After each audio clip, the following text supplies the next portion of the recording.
in collaborazione con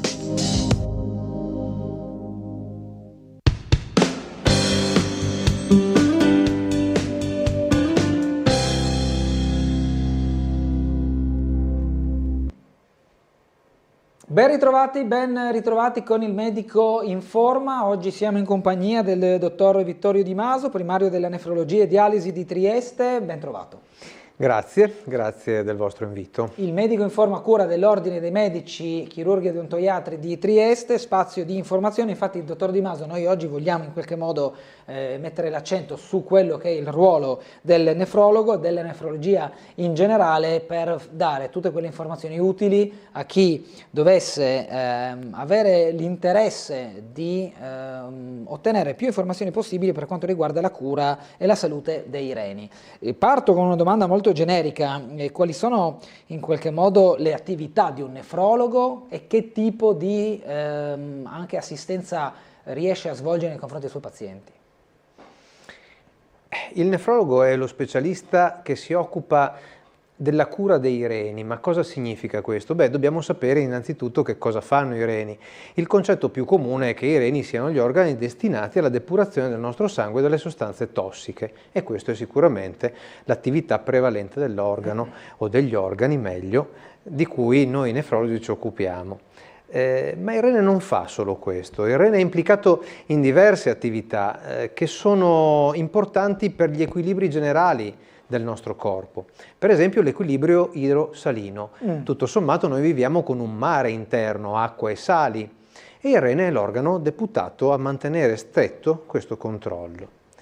Controlla per esempio l'acidità del sangue, che è una cosa che si sa poco, oppure è implicato nel metabolismo dell'osso, che è un'altra cosa che magari non viene così tanto sottolineato, non è così tanto chiara, oltre al fatto che ovviamente i ruoli di controllo sono anche quelli sulla pressione arteriosa. Quindi un paziente che ha una malattia renale cronica potrebbe avere un'ipertensione arteriosa o sviluppare una malattia renale cronica sulla base di un'ipertensione arteriosa. Quindi lo specialista nefrologo in realtà è uno specialista trasversale che osserva i movimenti delle patologie anche di altri organi o delle patologie renali a livello di un sistema. Quando ci si rivolge dal nefrologo? Quali sono i primi segnali che spingono una persona a interessarsi di questo tipo di problematica in essere? Questa è una domanda che ha una profondità importante. Perché? Perché la malattia renale è in genere una malattia subdola, con dei segni sfumati, dei sintomi sfumati. Non è frequente che un paziente per determinati sintomi che per lui sono chiaramente riconducibili al rene arrivi dal nefrologo. È più probabile che per degli esami di laboratorio, per delle alterazioni della diuresi, oppure per la comparsa di problematiche che possono essere, non so, l'alterato colore delle urine, per esempio, si svolgono degli esami di controllo e all'interno di questi poi si trovi un'indicazione alla visita nefrologica. Altri contesti sono quelli dei pazienti che sono per esempio ad alto rischio di evolvere una malattia nefrologica. Prendiamo il cardiopatico, quindi i pazienti con scompenso per esempio, o con patologia cardiovascolare, o il paziente diabetico. Nel qual caso saranno gli specialisti che seguono quel paziente ad accorgersi di campanelli d'allarme e quindi inviare a visita dallo specialista. Ma non è finita qua, per questo dicevo che è una domanda molto bella, perché il nefrologo interviene anche in condizioni acute, quindi si occupa sia del paziente che sviluppa una malattia cronica, ma anche di un paziente che perde la sua funzione in qualche modo rapido. Questo può avvenire all'interno di un ricovero. Faccio un esempio molto eclatante. Persone che sono ricoverate in terapia intensiva magari per un'infezione molto grave che deteriora la funzione degli organi, tra cui il rene, e magari in quell'istante richiedono anche un trattamento dialitico. Il nefrologo interviene anche in questo contesto, come in altri contesti. Possono essere i peggioramenti di funzione dopo una cardiochirurgia. Ed è di nuovo un intervento nel quale il nefrologo ha il suo peso. Leggo che circa il 10% della popolazione generale è affetta da una malattia renale cronica. In questo caso però è un trattamento, cioè il trattamento arriva dopo, ma è una condizione che gli fa vivere una vita normale, mi viene da pensare?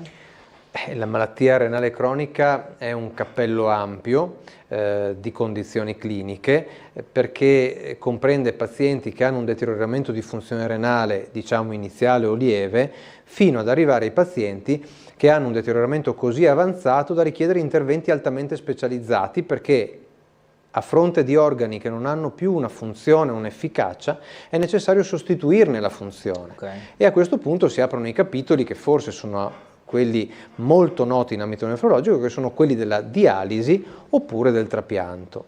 È chiaro che per ogni livello di patologia si possono realizzare diverse complicanze che possono alterare la qualità della vita, quindi sicuramente la malattia renale cronica è una malattia che è molto diffusa, il 10% è la percentuale di diffusione al mondo. Okay. In Italia siamo leggermente sotto questo dato, siamo tra il 7 e l'8%, ma se pensate che ci sono milioni di persone che hanno questo problema e 100.000 richiedono una sostituzione di funzione renale, vi rendete conto di quanto questo aspetto abbia un peso sulla popolazione generale. Man mano che la malattia diviene più avanzata, è una malattia che ovviamente altera in maniera più significativa la qualità di vita, ma anche la possibilità che insorgano complicanze, e tra queste le più comuni sono le cardiovascolari. Le faccio una domanda che vuole essere in qualche modo affrontare un luogo comune. Molte volte dice mi vendo un rene pur di fare qualcosa, perché evidentemente potrebbe esserne sufficiente uno per poter andare avanti. È veramente così?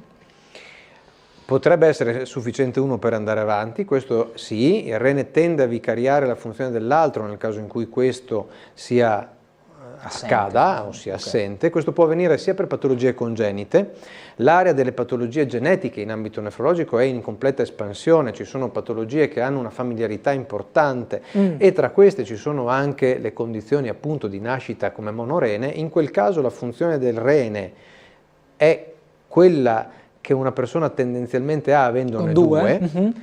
E ci sono invece altre situazioni dove per motivi patologici ci si trova monorene perché c'è stato un intervento chirurgico, un incidente stradale o qualche altra condizione che ha indotto questa cosa. L'altro rene tenderà a vicariare, ma vicarierà soprattutto in base a quanto è la sua funzione renale residua. Ovviamente sono due gli organi, danno un 100% di funzione messi assieme, noi li consideriamo un'entità unica dal punto di vista funzionale, non è perfettamente il 50-50 la loro attività.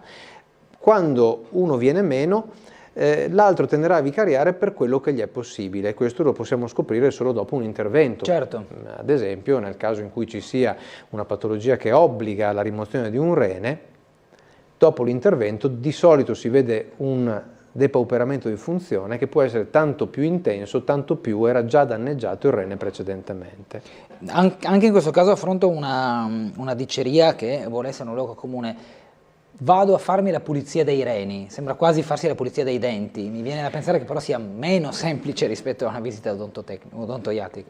Se con vado a farmi la pulizia del rene si intende vado a fare un trattamento emodialitico o dialitico in generale, è decisamente meno semplice di una pulizia dei denti, se ci riferiamo a questo. E su questo però c'è da sfatare un po' un mito, c'è una grande paura del trattamento dialitico ed effettivamente è vero. Quando i reni non funzionano più e bisogna sostituire una funzione, l'entrata in dialisi sicuramente cambia la qualità della vita, cambia i ritmi, e non lo fa solo per la persona malata, ma lo fa per tutto il contesto familiare. E quindi l'ambito della nostra specialità è un ambito che si deve estendere alla cura personalizzata del malato, ma deve prendere in carico anche tutte quelle che sono le necessità e i bisogni assistenziali che coinvolgono i caregivers, che sono le persone che vivono a fianco a questa persona. Se è vero che quando la dialisi è cominciata, la dialisi comincia in realtà non molto tempo fa, viene sviluppata alla fine della seconda guerra mondiale, poi i centri di dialisi si estendono molto attorno agli anni 70 e a quel punto la nefrologia prende sempre più piede, si avvicina sempre di più al malato, costruisce sempre più centri per la dialisi per fare in modo che quelli che prima dell'evento dialitico e quindi prima dell'invenzione di Wilhelm Kolff, che è colui il quale l'ha portata a questo livello, non avevano nessuna possibilità di sopravvivenza, perché quando i reni non funzionano questi sono organi vitali.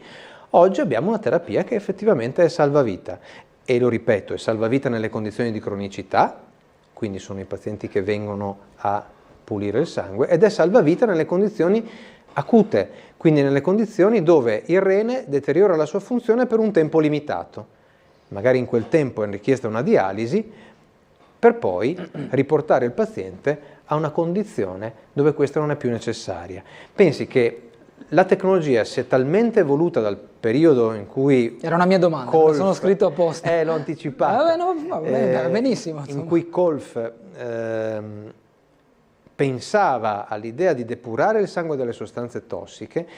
In quel momento la macchina era una macchina molto grande, si usava una membrana semipermeabile che si confrontava il sangue con una soluzione di sostanze che potevano entrare per sostituire quelle che non c'erano e trascinarsi via quelle da buttare via. Da scartare. La dialisi durava molte ore. Oggi riusciamo a fare dei trattamenti che sono dei trattamenti limitati, 4 ore, questo sto parlando di cronico, per 3 volte alla settimana presso il centro. Ne parlavamo.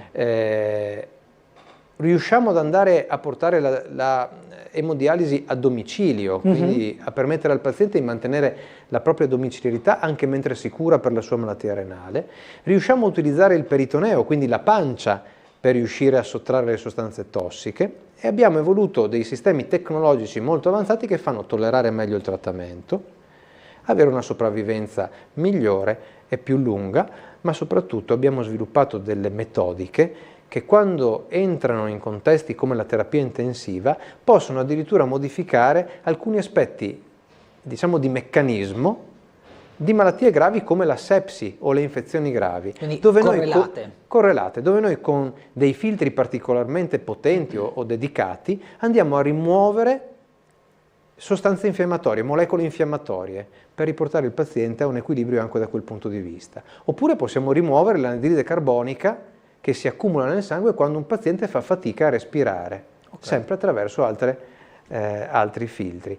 E quindi è vero, sicuramente non è una banalità andare in un centro a fare la dialisi, ma è un percorso che può essere sostenuto e che può essere anche transizione verso quella che è la migliore delle sostituzioni di funzione renale, che è il trapianto. Certo. E quindi può essere limitato nel tempo. Capitolo prevenzione. Controlli, in questo caso, sono la miglior prevenzione per quando si può pensare di avere qualche problema o anche solo per farsi un cosiddetto check. Allora, la prevenzione è ovviamente un argomento centrale.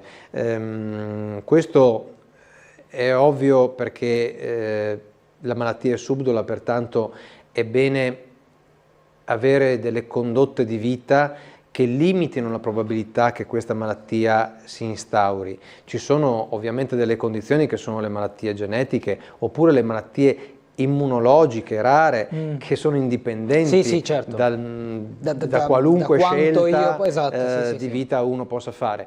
Però tenere la pressione ben controllata, avere un'adeguata idratazione, controllare i principali fattori di rischio come la malattia cardiovascolare, il diabete, quindi mantenere gli zuccheri nel sangue a un livello adeguato, quindi non eccedere nella dieta, avere una dieta che è una dieta che consigliamo non solo per la malattia renale ma anche in altre condizioni, che riduce magari il rischio anche cardiovascolare, come per esempio una quantità di sodio controllato nella giornata, massimo 5 grammi di sale da cucina al giorno, per intendersi, questo consiglia l'OMS. Oppure l'attenzione all'utilizzo dei farmaci quando questi sono veramente necessari. Se ci pensate, il rene depura il sangue, vede il sangue molte volte e molte volte vede i farmaci che noi assumiamo. Alcuni possono dare addirittura un danno diretto. Allora è bene farlo quando questo è veramente necessario. Dall'altra parte non possiamo dimenticare che in prevenzione è necessario in alcuni contesti andare a fare esami semplici, per esempio un esame del sangue che valuta i livelli di creatinina, un esame urine che valuta alcuni aspetti di funzione renale che sono importanti. Trovare per esempio dei globuli rossi nelle urine può essere un campanello d'allarme, o per l'urologo o per il nefrologo, ma spesse volte per il nefrologo. Proteine nelle urine non ci devono stare, il rene depura cercando di trattenere dentro il sangue tutto ciò che non possiamo perdere. Una delle cose più preziose sono le proteine. O vedere alterazioni, per esempio, della diuresi, sono tutti campanelli d'allarme, e quindi è consigliabile, soprattutto per chi ha avuto una familiarità per malattia renale, per chi ha fattori di rischio noti, li ripeto, ipertensione, malattia cardiovascolare, diabete, che sono i principali, ipertensione, e per chi ovviamente fa degli screening per altri contesti, è bene inserire anche la funzione renale intesa come creatinina ed esame urine come esami di minima. Sono poco costosi, facili da fare, non richiedono particolare sforzo. I punti di riferimento a Trieste sono gli ospedali Cattinara e Maggiore, giusto? La nostra attività è svolta in queste due sedi, sia l'ospedale Maggiore che l'ospedale di Cattinara. Una cosa che ci tengo molto a sottolineare, tutto quello che ho raccontato può esistere solo grazie alla grande integrazione delle figure delle professioni sanitarie che circondano questi malati. L'attenzione nostra, dei medici, degli infermieri, dei coordinatori, degli OS, ma anche di chi fa la nutrizione di questi pazienti, della psicologo che si avvicina a questi pazienti, è tutta centrata su una cura del malato integrata. L'integrazione di queste figure professionali fa sì che nel lungo percorso che di solito un malato di rene si trova a vivere, da quando fa una prima diagnosi a quando la malattia tende ad evolvere, per fortuna non evolve sempre verso gli stadi più avanzati, è sostenuto da un gruppo di professionisti della sanità che lavorano in maniera molto coesa.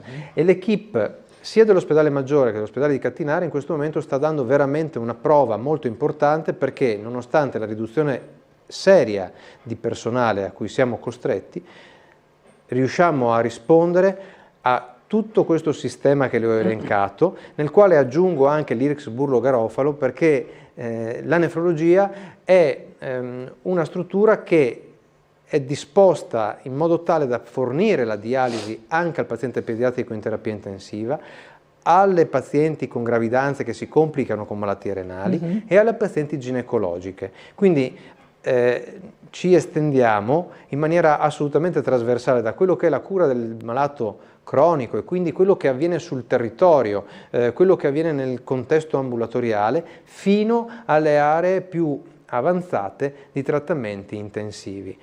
E per tornare al punto di prima, la transizione di cura attraverso questo è garantita da una fortissima integrazione delle due equip, che sono sì divise su due ospedali, ma sono assolutamente integrate l'una con l'altra.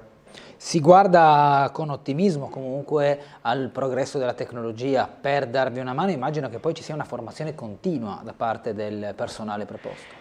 Certo, la formazione è una formazione importante, è una formazione continua. Gli infermieri sono infermieri molto professionalizzati, capaci di usare circolazioni extracorporee appunto molto evolute, ma anche gli infermieri di una degenza sono molto professionalizzati, sono capaci di seguire per esempio tutte le manovre diagnostiche. Noi facciamo la biopsia renale che serve a determinare la causa. Determinare la causa può voler dire dare una terapia specifica e ottenere o l'interruzione della malattia renale, quindi sostanzialmente una guarigione, o un chiaro rallentamento. Il futuro, proprio su questo aspetto, è un futuro molto interessante.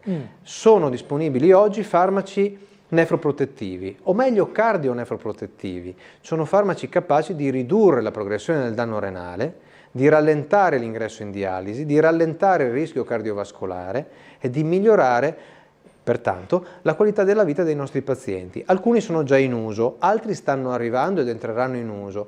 In alcuni di questi contesti siamo implicati in prima persona come sperimentatori o comunque come applicatori di percorsi che ancora devono arrivare all'utilizzo più globale. No? Nella fase più iniziale. E siamo anche molto integrati con tutte quelle aree che sono multidisciplinari. Quindi ci stiamo integrando molto con il Dipartimento delle Specialistiche Territoriali, con l'area dell'igiene e prevenzione. Abbiamo per esempio un ambulatorio vaccinale che si dedica ai nostri malati e ai loro caregivers, per fare in modo che la protezione verso le infezioni di questi pazienti che magari sono destinati a un trapianto oppure sono immunodepressi per la loro condizione terapeutica o per la loro condizione dialitica, possono avere risposte molto facilitate. Rendiamo disponibili dei day service, quindi il paziente trapiantato può venire da noi e fare da noi i prelievi o trovare direttamente degli appuntamenti presso le strutture che servono a fare prevenzione o cura. L'odontostomatologia, la dermatologia, la cardiologia, e potrei andare avanti perché ho più rischi di dimenticarmi di qualcuno, visto che grosso modo tutte le altre strutture si sono rese assolutamente integrate con noi perché questo avvenga, così come siamo noi. E l'integrazione si amplia poi a tutto quello che è l'area ospedaliera, e quindi il gruppo cardionefrometabolico, per esempio, di cui facciamo parte in maniera molto, molto energica, si estende da quello che sono le problematiche ospedaliere a quelle che sono le problematiche territoriali, coinvolgendo anche farmacisti, coinvolgendo i medici di medicina generale e cercando di mettere al centro un paziente che in questo modo cerchi di avere un viaggio un po' meno periglioso attraverso quello che è il modello della malattia cronica. Ringrazio tanto il dottor Vittorio Di Maso, direttore della struttura complessa di nefrologia e dialisi di Trieste, dell'azienda ospedaliera universitaria Giuliano Isontina. Grazie a lei e buona serata. Grazie a voi. Arrivederci a tutti. In collaborazione con